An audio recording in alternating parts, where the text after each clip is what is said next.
Welcome to our channel. Today recipe పిల్లలందరికీ ఇష్టమైనది అదేనండి, ఐస్ క్రీమ్. స్టవ్ మీద గిన్నె పెట్టి 1 లీటర్ పాలు తీసుకొని కాగనిస్తూ ఉండాలి. పక్కన జీడిపప్పు, బాదం పప్పు సన్నగా తురుముకొని పక్కనుంచి. మనకి టైం కూడా ఎక్కువ పట్టదు, ఈజీగానే అయిపోతుంది. పాలల్లో మీగడంతా పాలల్లోనే కలిసిపోయేలా చూసుకోవాలి. పక్కన ఒక బౌల్లో ఐస్ క్రీమ్ పౌడర్ దొరుకుతుంది బయట, ఏ ఫ్లేవర్ అయినా సరే. ఐస్ క్రీమ్ పౌడర్ లేనివారు కార్న్ఫ్లోర్ తీసుకొని దానిలో పాలు యాడ్ చేసుకొని కలుపుకోవాలి.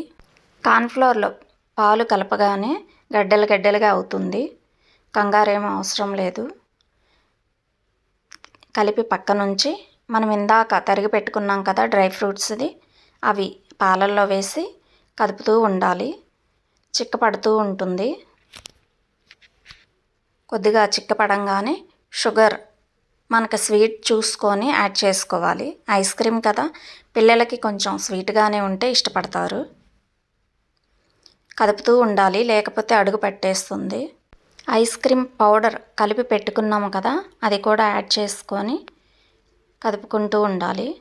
కొంచెం బాగా దగ్గర పడనివ్వాలి, లేకపోతే మనం ఐస్ క్రీమ్ డీప్లో పెట్టినప్పుడు కూడా అక్కడక్కడ ఐస్ ముక్కలు కట్టుతుంది. బాగా చిక్కపడితేనే అది జరగకుండా ఐస్ కట్టకుండా ఉంటుంది. దీన్ని బాగా చల్లారనిచ్చి మిక్సీ పట్టుకోవాలి. బాగా మెత్తగా మిక్సీ పట్టుకోవాలి. ఇది ఒకసారి మిక్సీ పట్టి ఫ్రిడ్జ్లో పెట్టేసి మళ్ళీ సెకండ్ టైం కూడా ఫ్రిడ్జ్లో పెడితే స్మూత్గా వస్తుంది. ఇవి నేను ఇంతకుముందు యూజ్ చేసిన ఐస్ క్రీమ్ కప్స్ దాచేసి ఉంచాను, అవే మళ్ళీ రీయూజ్ చేశాను.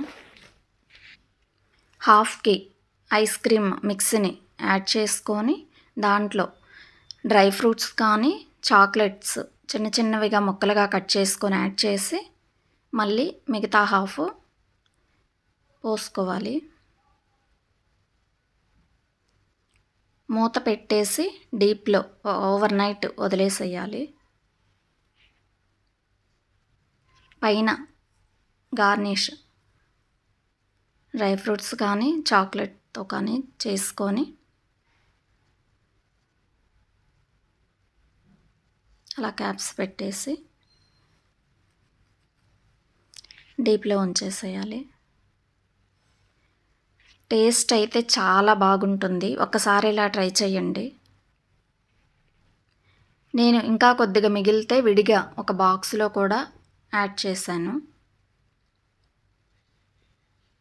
టేస్ట్ అయితే చాలా బాగుంటుంది, మా పిల్లలకి చాలా బాగా నచ్చింది. ఐస్ క్రీమ్లో చాలా రకాలు ఉన్నాయి, ఒక్కొక్కసారి ఒక్కొక్క విధంగా చేసి పెడితే పిల్లలు ఇష్టంగా తింటారు. బయట ఐస్ క్రీమ్స్ జోలికైతే అస్సలు వెళ్ళరు. నచ్చితే ఒక లైక్ చేయండి. Thank you for watching.